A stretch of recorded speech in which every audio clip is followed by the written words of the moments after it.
Que bom que a boa sorte os trouxe novamente a continuação de nossas leituras. Então vamos lá. 401ª noite. Como sempre acordada por sua irmã Dinazarda, Sherazade continuou a história da noite anterior da seguinte forma.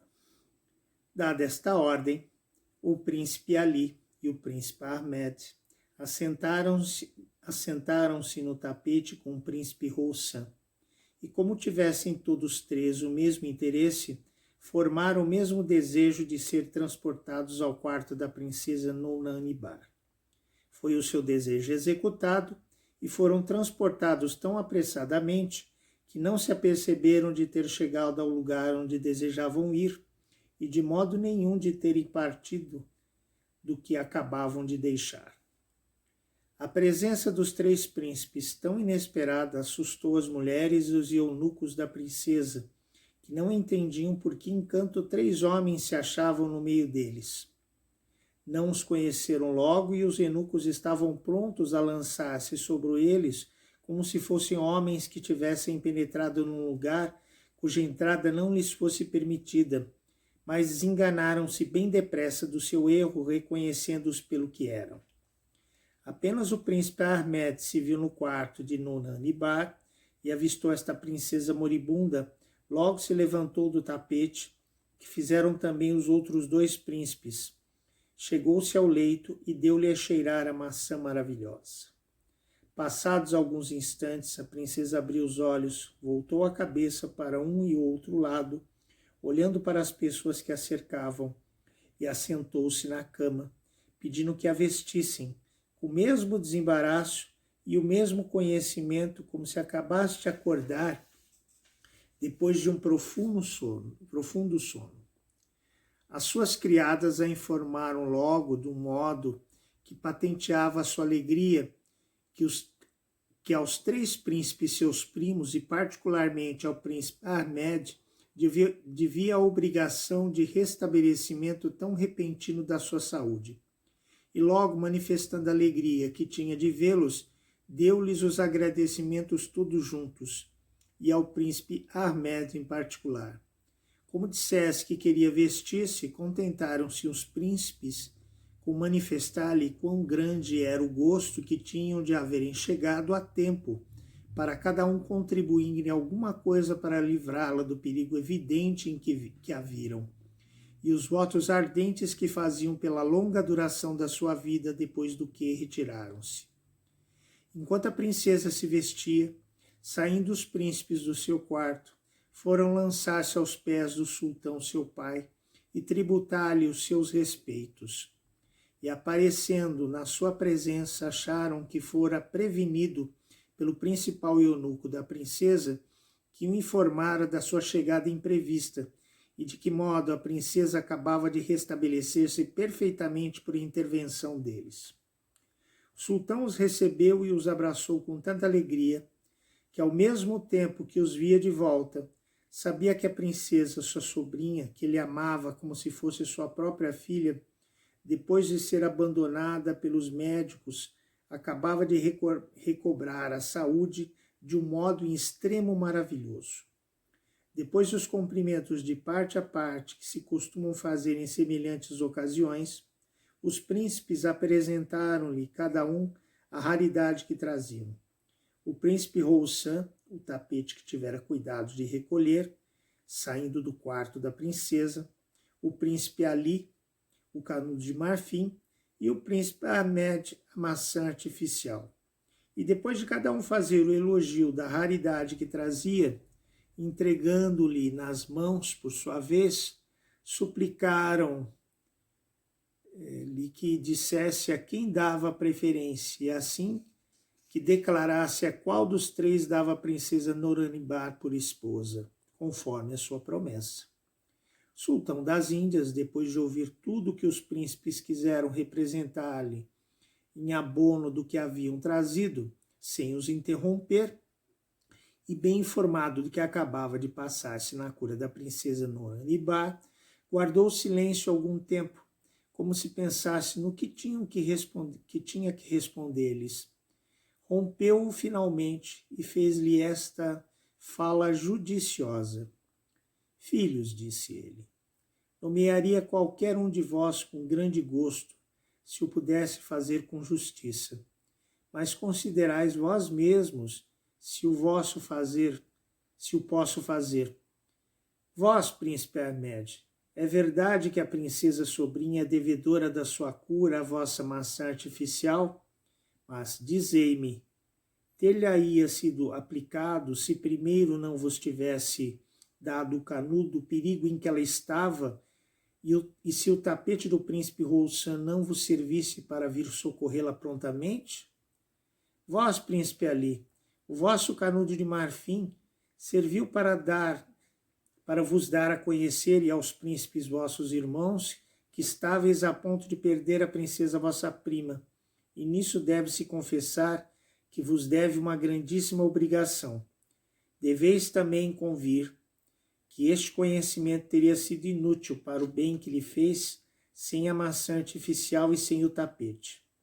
E vós, finalmente, príncipe Roussan, seria a princesa uma ingrata se não vos desse provas do seu reconhecimento, em consideração do vosso tapete, que se achou ser tão necessário para procurar-lhe o restabelecimento da saúde.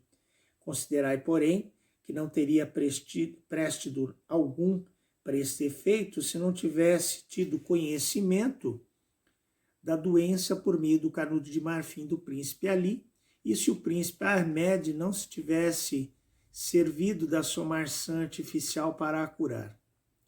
Assim como nem o tapete, nem o canudo de marfim, nem a maçã artificial dão a menor preferência a um ou mais que o outro, mas pelo contrário, uma perfeita igualdade a cada um, e como não posso conceder a princesa Nouranibar senão a um só, vós mesmos estáis vendo que o único fruto que colhestes da vossa viagem foi a glória de ter contribuído igualmente para restabelecer-lhe a saúde.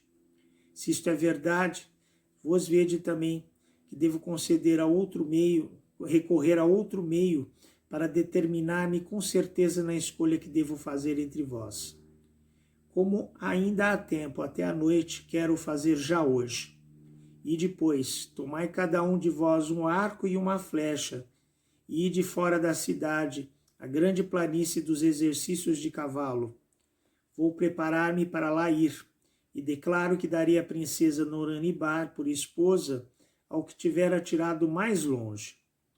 Quanto ao mais, não me esqueço que devo agradecer-vos em geral, e a cada um em particular, como faço, o presente que me trouxesse.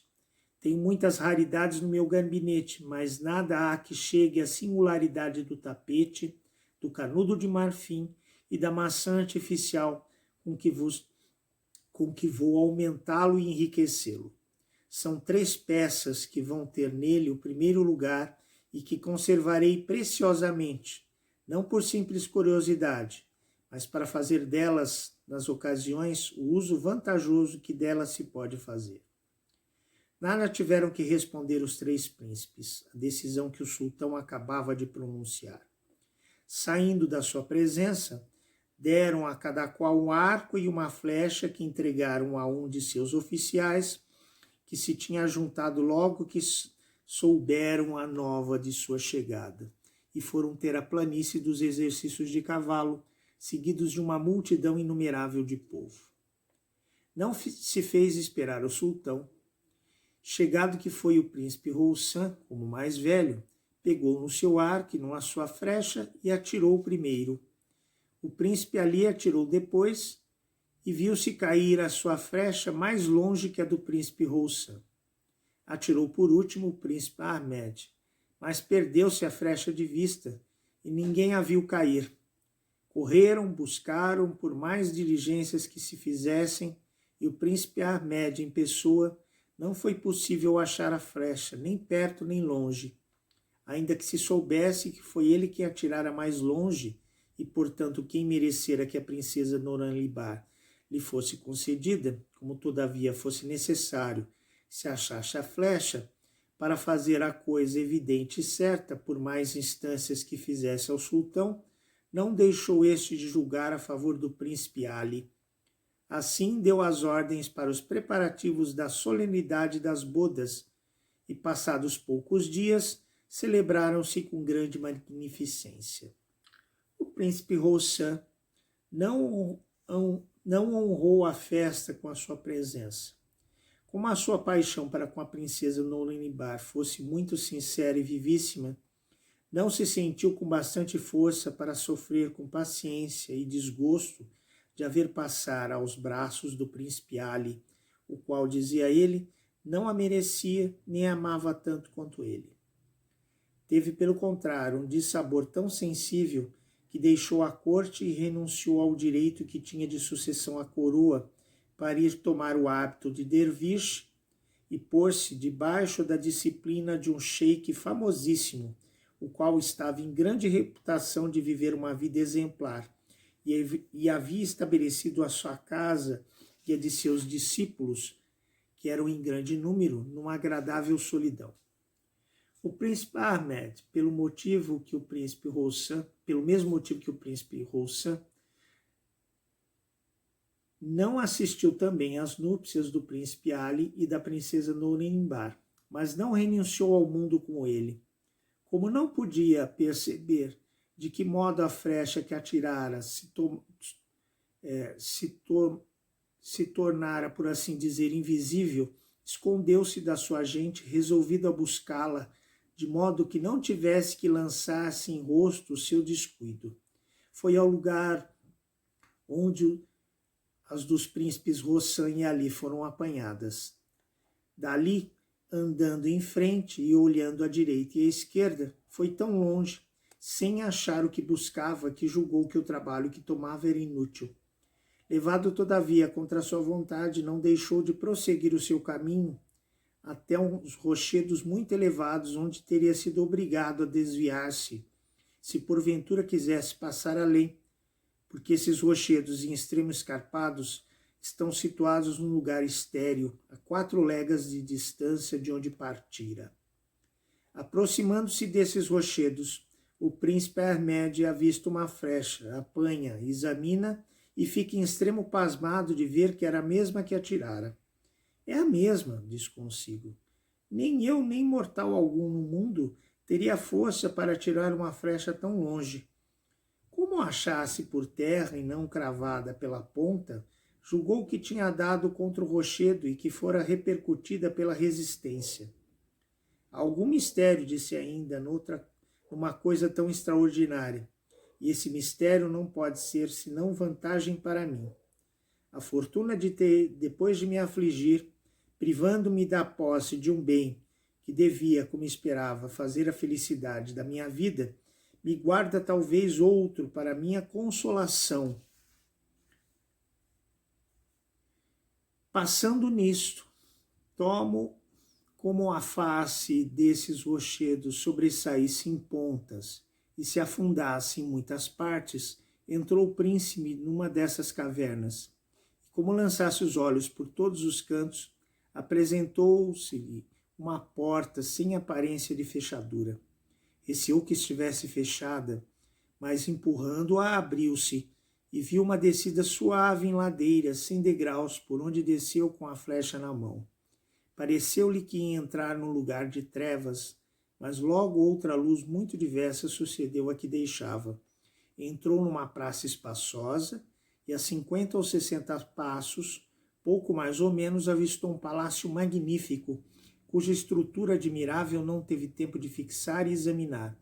Ao mesmo tempo, uma senhora com semblante e porte majestoso e de uma beleza, a qual a riqueza dos estofos com que estava vestida e as pedrarias com que estava ornada não acrescentavam vantagem alguma, adiantou-se até os vestíbulos, acompanhada de muitas mulheres. Porém, percebendo que já era dia, cessou de falar Sherazade nesse instante. E depois de tantos cuidados, foi possível salvar a vida da princesa Nouranibar com esforço dos 3 príncipes. Mas seu pai, o sultão das Índias, ficou impossibilitado de tomar uma decisão justa acerca disso e teve que valer-se de um torneio de tiro de flecha, que foi vencido pelo príncipe Ali, causando desgosto em seus irmãos. O que será deles? Veremos na continuação dessa história amanhã. Aguardo todos vocês. Alabei.